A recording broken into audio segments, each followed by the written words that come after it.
సంక్రాంతికి మీ ఇంట్లో ఏం స్వీట్స్ చేసుకుంటారో తప్పకుండా కమెంట్ చేసేయండి.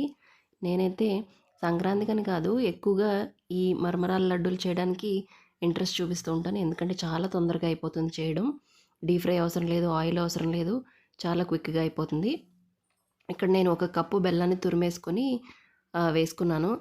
తర్వాత దాంట్లోకి ఒక 3 టేబుల్ స్పూన్స్ వరకు వాటర్ వేసుకోవాలి. ఇలాగ మనకి ముద్ద పాకం వచ్చే వరకు బెల్లాన్ని కరిగించుకొని పాకం పట్టుకొని తర్వాత ఒక కప్పు బెల్లానికి 3 కప్పుల మరమరాలని వేసుకోవాలి. అయితే మరమరాలను ఒకసారి చెక్ చేసుకొని డస్ట్ లాంటిది ఏమైనా ఉంటే జల్లించుకోవాలి. మెత్తగా అయిపోతే గనక ఒకసారి వాటిని క్రిస్పీగా అవ్వడానికి ఒకసారి జస్ట్ అలాగా ఫ్రై చేసుకొని తర్వాత వేసుకోవాలి పాకంలో. తర్వాత పాకంలో వేసేసి బాగా కలిపేసుకున్న తర్వాత ఇలాగ ఉండల్లాగా చుట్టేసుకోవడమే. చాలా తొందరగా అయిపోతుంది. మధ్యలో పాకంలో కొంచెం ఇలాచీ పౌడర్, బేకింగ్ సోడా వేసుకోవాలి. మంచి ఫ్లేవర్ వస్తుంది. ఇలాగ సింపుల్‌గా చేసేసుకోవచ్చన్నమాట.